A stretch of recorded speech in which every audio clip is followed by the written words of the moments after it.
President. Si Attorney Romy Macalintal, isang election law expert na sa linya natin. Attorney, magandang hapon si Henry at si Karen.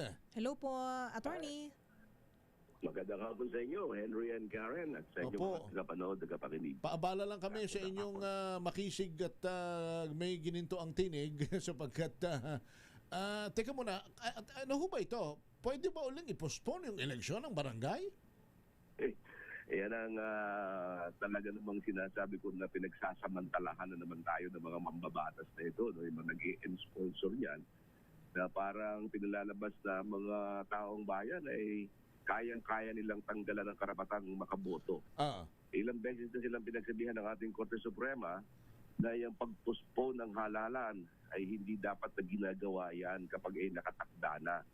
Sapagkat kung wala namang sapat na kadahilanan, ay hindi naman yan dapat na pinopostpone. Kaya yung sinasabi na magpo-postpone na naman, yan ay labag na sa ating saligang batas. Na maging ang chairman ng COMELEC sa kanyang testimonya nung isang araw sa mababang kapulungan, ay nagpahiwatig na rin na haharap sa malaking pagtuligsa sa Korte Suprema ang nasabing balake ng House at ng Senado na ipagpaliban ang November 2 barangay elections. Although meron ho namang sinasabi na kung matutuloy ito sa 2028 na, ay magiging fixed term na 5 years yung mga uupo. Oo, pero hindi naman yun ang sinasabi lang noon, kundi may kasamang postponement. At doon nga sa decision ng ating Korte Suprema, noong isang kaso dyan, Macalintal versus COMELEC, kapag kaganyang may postponement, ay dapat na may mabigat na kadahilanan. Ay wala namang sinasabing dahilan kung bakit ipo-postpone, At wala namang government interest involved. Walang yung pamahalaan natin, wala namang interest diyan. At yun naman yung nakatakda na. At saka isa pa, Henry and Karen, 8 billion na ang nagastos ng COMELEC. Ganun na lang ba? Ipababayaan na lang ba itong mga mambabatas na ito nag-i-sponsor niya na mawala yung ating 8 billion na parang inaanod na lang ng baha ang pera natin, na parang walang patumangga sila sa pagbabaliwala sa pera ng bayan. 8 billion na nagastos dyan, pagkatapos babaliwalain lamang nila. Opo. Attorney Mac, ang mga nabanggit nyo, kailangan merong mabigat na rason sa kumbaga postpone ng eleksyon, ano? Ang nababalitaan natin kasi ang mga bills po na final, separately naman po ito, ang sinasite po nila economic and domestic crisis dahil nga po sa ongoing conflict in the Middle East. Ito po ba ay sapat? O could you give us more concrete examples kung ano yung mga maaring ma-consider para sa postponement ng isang eleksyon, Attorney Mac? Ay, halimbawa, nagkaroon talaga ng malawakang terrorism problem tayo. Nagkaroon talaga ng malawakang pagbaha. Yung talagang malamalakang kalamidad sa ating bansa. Yan, mga ganyan ang dahilan yan. At kung talagang walang pera talaga ang bansa natin, hindi naman nawawala ng pera ang bayan natin. Katunayan na taon-taon, ninanakawan tayo ng ilang mga mambabatas. Aray mo. Aray mo. Okay yun na. Wala yung pera. Opo. Kaya walang dahilan kundi yun ay political gimmick lamang ng mga mambabatas na nag-i-sponsor niyan. Kaya nga nung magkaroon kami ng oral argument tungkol sa postponement yan sa Korte Suprema, nung tinanong ako ng ating mga maestrado kung ano ang dahilan at lagi nagpo-postpone itong mga mambabatas, sabi ko kasi po yan ay political propaganda. Political propaganda yan ng mga senador at saka ng mga kongresista nag-i-sponsor niyan. Na kapag malapit ang halalan, ay lagi sila nagpo-postpone para maging maayos ang tingin sa kanila ng mga barangay captains ito, ng mga barangay kagawad, at binabaliwala ang karapatan ng taong bayan na sila mismo mamili ng kanilang mga kandidato o leader ng kanilang mga barangay. Na nangyayari dahil sa holdover, parang ina-appoint na lamang ang mga barangay officials na yan ng ating mga mambabatas. Opo. So Attorney Mac, siguro follow up ko na lang din po sa nabanggit ninyo yung mga rason. Pero kasi naalala ko si Chairman Garcia, na interview din po natin siya dito sa ating himpilan. Tinanong ko din po yung mga rason kung ano yung pwede na makonsider. Yung nabanggit nga po na natural disasters pa nga po, hindi naman po maaring maging rason pa yon na kung hindi buong bansa ang apektado, di ba po? So sabi niyo po ang keyword niyo po ay malawakan at buong bansa ay dapat, Malawakan yun. oo. So hindi Yes, naman po oo. pwedeng buong bansa ay sabay-sabay binaha, sabay-sabay nilindol. Katunayan, Karen, Mm. katunayan noong nagkaroon tayo ng COVID Mm. sa buong bansa yan, buong bansa, buong Yes, oo. daigdig pa yan. Katulad po niyan. Nagkaroon tayo ng 2022 elections, national and local elections pa yan. Mm. Natuloy yan. Bakit hindi na matutuloy itong barangay elections na ito? Ah, Kaya kung babasahin mo yung explanatory note nila, wala akong makitang mabigat na kadahilanan para ito ay ma-postpone na naman. Mm. At marami na nga sa mga justices ng ating Korte Suprema ang nagbigay ng kailang sarili-sariling opinion na yung ganyang mga kunwari fixing the term of office. Iyan ay subtle way na talagang it is a disguise na yan ay kunwari ay setting the term pero disguise as yan lang yan dahil sa gusto talaga ay ma-postpone ang halalan. para Inilagay nila to set the term of office to 4 years. Ngayon, to fix the term of office to 5 years. Anong pagkakaiba nun to set at to fix? Hindi ba yung parang pinalalabas lang parang tayo mga Pilipino ay tanga? Di ba? Big pardon the word, pero ganun eh. Kaya yun ang sinabi ko nung sa isang interview sa akin. So ang Hindi naman kami mga tanga ang na nakikita hindi yan maintindihan. ang nakikita ninyo lamang na rasyonale kung bakit nila gustong i-postpone ito para magkaroon ng utang na loob sa kanila yung sitting barangay captain and the sanggunian Yes, so yun, that tama yun. so that magagamit din nila as machinery. We all know for a fact na all politics are local, parang ganon na Attorney Mac. Yan ang aking pananaw dyan. Yan ang aking nasabi. At yan ay sinabi ko yan, on record yan. Na sinabi ko yan sa ating Korte Suprema. At I was quoted by the Supreme Court. Bigay ng separate opinion sila sa bagay na yan. Would you again challenge this kind of if ever na matuloy itong proposals and bills na ito? Inihahanda ko ng aking sarili, Henry and Karen, para i-challenge. Kasi hindi ko naman pwede pabayaan na yung ating mga kababayan din ay basta na lang mabaliwala. Tayo mismo, Kaya ayoko naman na yung aking mga apo balang araw sasabihin, bakit pinabayaan mo na naman ito, hindi ka man lang nagsalita. At least kahit na paano, matalo man ako sa Korte Suprema, at least nakilaban tayo, pinaglaban natin ang bagay na yan. Hindi natin yan pinabayaan. Very well said. Attorney, kami makahingi na rin lamang sa inyo as a constitutional law expert. Kasi mayroong mga debate sa kaisipan na tama bang kasuhan yung pangalawang pangulo sa Regional Trial Court ng grave threat samantalang kinililitis sa impeachment court yung kanyang kaso naman as impeachable officials? Well, may mga decision na yan ng ating Korte Suprema na ang isang impeachable official na katulad ng Vice President, iyan ay hindi pwedeng kasuhan ng criminal case na may kaakibat na parusang removal from office. Kasi kapag ikay convicted of grave threats, di perpetual disqualification from holding public office yan. Kasi it involves a crime involving moral turpitude. Siya maaari siyang matanggal. Ngayon, iyan ay labag sa ating saligang batas kasi kapag kakinasuhan mo yan sa Regional Trial Court, magkakaroon ng panganib na siya'y matanggal sa tungkulin sa pamamagitan ng court action na sa ilalim ng ating batas, ang isang impeachable official ay pwede lamang matanggal sa pamamagitan ng impeachment. At yan ay sinabi ng ating Korte Suprema doon sa 1988 case ng Raul Gonzales na report tungkol sa isang justice ng Korte Suprema na nais niyang ipadisbar. Ang sabi ng Korte Suprema, ang justice ng Korte Suprema ay isang impeachable official. Kapag pinidisbar mo siya, parang tinatanggal mo na siya sa kanyang tungkulin kasi isa sa mga qualification ay maging abogado. So, hindi siya pwedeng matanggal sa pamamagitan ng court action kundi sa impeachment lamang. Pwede mo siyang kasuhan ng kriminal kapag siya ay natanggal na sa pamamagitan ng impeachment o kaya siya ay natapos ang kanyang termino. Yan ay katulad nitong kaso ni Jojo Binay na noon siya ay incumbent Vice President na may nagsampa ng kaso ng about misuse of public funds. Pero dismiss din lamang yan kasi nga sabi ng korte ay hindi po pwede yan kasi impeachable yan na may kasamang parusang removal from office ang misuse of public funds. Kaya mababaliwala yung provision ng saligang batas na ang kanyang mga opisyal ay pwede lamang matanggal sa office sa pamamagitan ng impeachment. Pero pagkatapos na sila ay mawala sa tanggapan, Pwede nang tuloy naman ang kaso nila. Oo. okay. So para malinaw po, Attorney Mac, habang ongoing po yung impeachment trial, para po sabihin na natin, kasi ang purpose naman po ng prosecution ay matanggal sa pwesto, tama po, as a Vice President si Sara Duterte. After ng desisyon ng impeachment trial, kung meron pong mga partido o kampo na gusto po siyang kasuhan ng criminal cases po, doon na po sila pwedeng mag-file. Tama po ba? Oo. Okay. Tama yun. So hindi pwedeng sabay. Kahit na wala siyang nakabimbi na impeachment case, kahit na malinis siya ganyan, Okay. hindi pa rin po pwede. No? Kaya halimbawa, yung, So the only lang po is through the impeachment, kumbaga.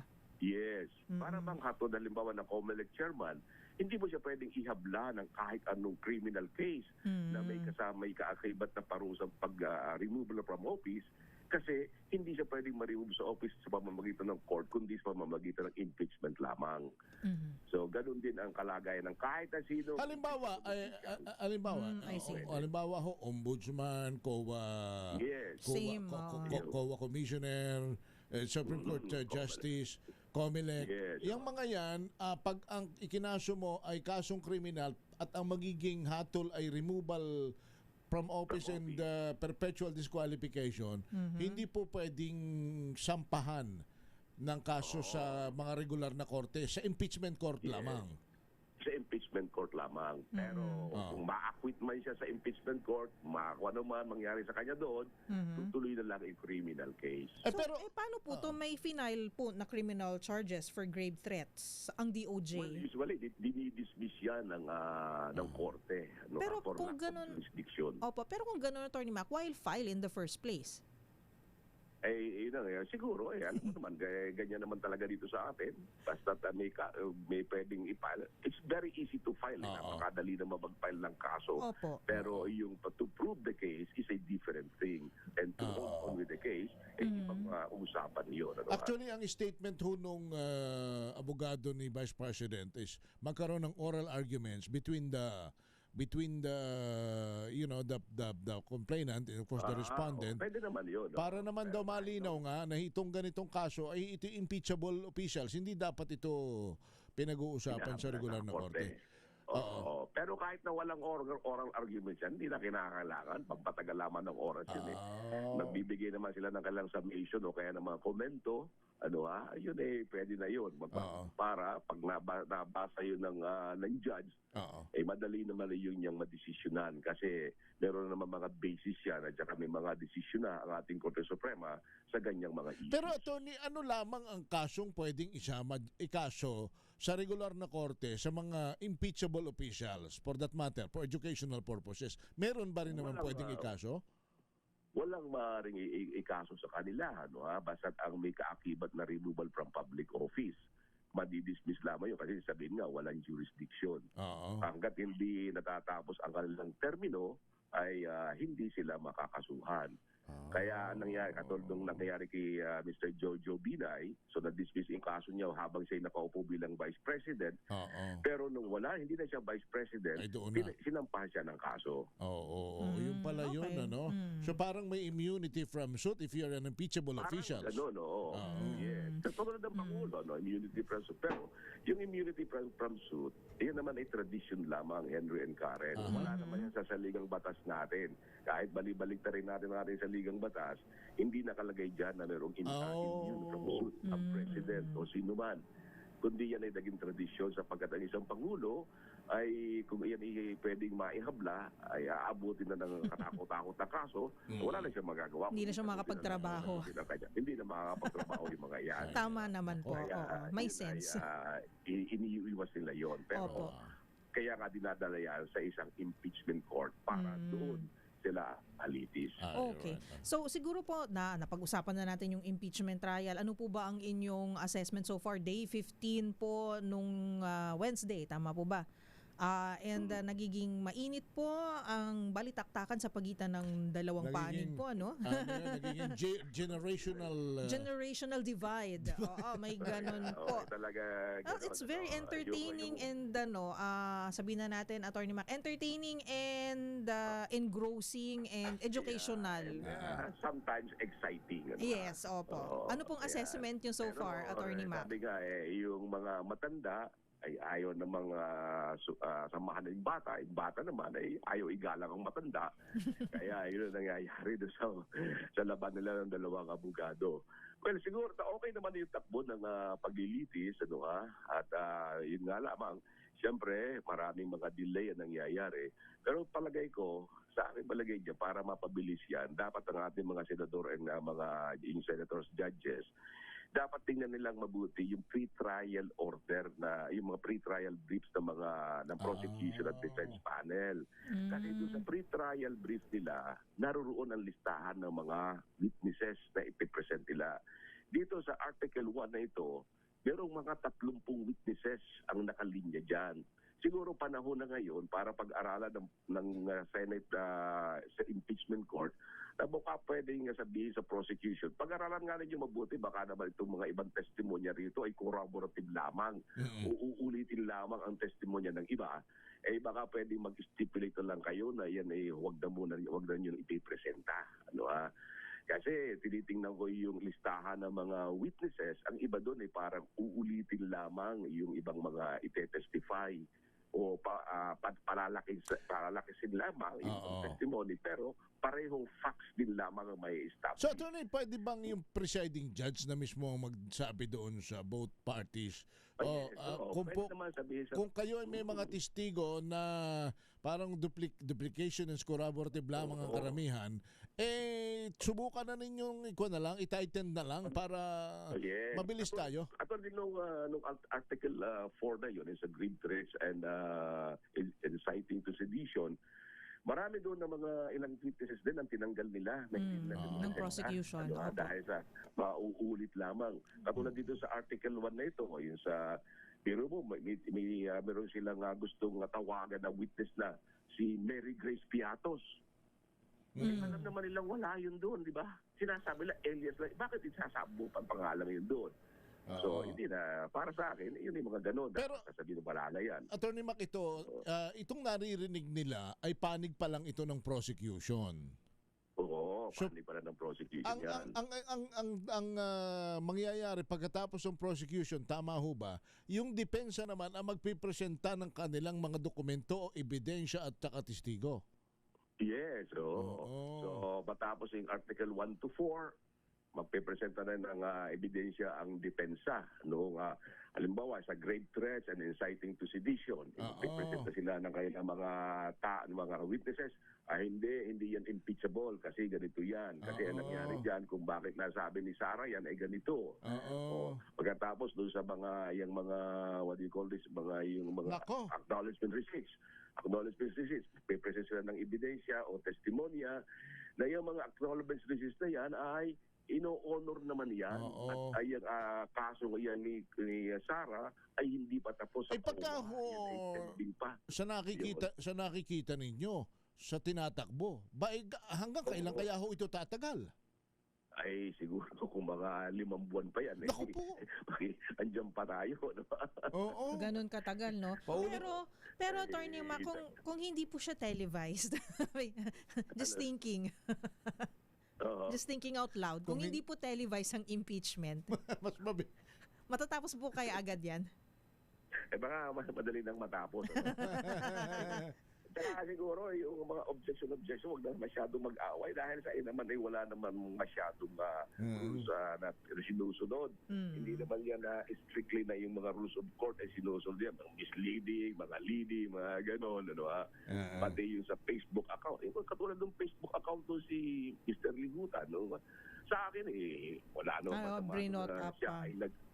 Siya ay nag-post noon para ipaliwanag na wala nga namang yung misleading questions is not allowed. Kasi malapit na ang bar examinations.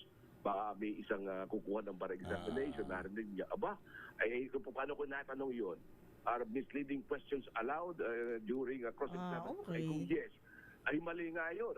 Nagkamali na. Oo. Although ang punto naman ng ang punto naman nung kabila ay dapat wag mo nang sabihin sa publiko yan. Wag mo na naman ng kung gusto mong isabihin yan dito sa loob, dito sa open court. Pero siguro nadala yung Nadala. Isa siyang profesor. Tsaka isang abogado pagkaganon ay siguro para for the public to understand ito hindi pwede. Pero maganda, Attorney Mac, maganda itong impeachment. Ang dami nagiging abogado pagkakatapos ng araw. Oo. At baka maraming ma-inspire na kumuha ng abogat siya. Sabi ka talaga yun.